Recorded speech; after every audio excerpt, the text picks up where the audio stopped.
মঈনুদ্দিন ইউনিয়নের ৫ নং ওয়ার্ডের ইউপি সদস্য মোহাম্মদ রফিকুল ইসলাম।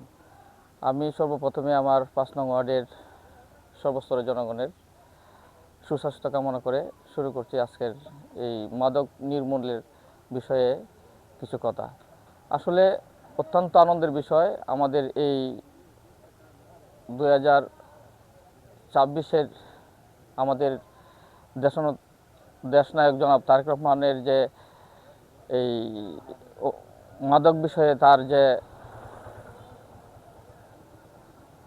ভূমিকা, সেই হিসাবে আমরা প্রত্যেকটা ওয়ার্ডের এবং মঈনুদ্দিন ইউনিয়নের আমাদের চেয়ারম্যান মহোদয় এতে তার এই নেতৃত্বে এবং আমরা আমাদের প্রত্যেকটা এই ওয়ার্ডের ইউপি সদস্যরা যার ওয়ার্ডের মানুষকে নিয়ে আমরা তার নির্মূলের জন্য চেষ্টা চালাচ্ছি। এবং আমাদের এই ইউনিয়নের এই কিছু কিছু লোক যারা এই বিষয়ে সোচ্চার হয়েছেন, বিশেষ করে রেনু মামা এবং আরও কিছু লোক আছে আমাদের সহযোগিতা করছে।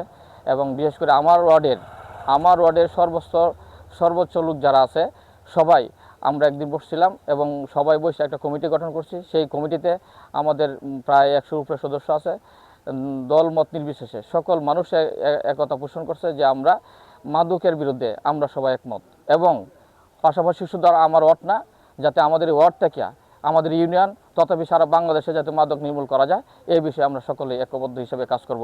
এই কথা বলে আমি শেষ করছি। আসসালামু আলাইকুম। ধন্যবাদ। আপনার সাথে একটা প্রশ্ন, আমাদের বাংলাদেশ মানব কল্যাণের যে প্রচার চালানোর পরে কি আপনারা কি এটার কোনো দেখতে পাচ্ছেন যে এটা প্রচার করাতে সমাজে এরকম কোনো কি লাভজনক কিছু হয়েছে?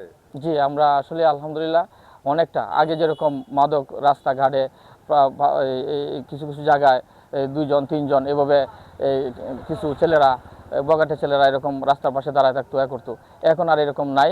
যদিও তুমি আছে, কিন্তু মানে লুগায়া বা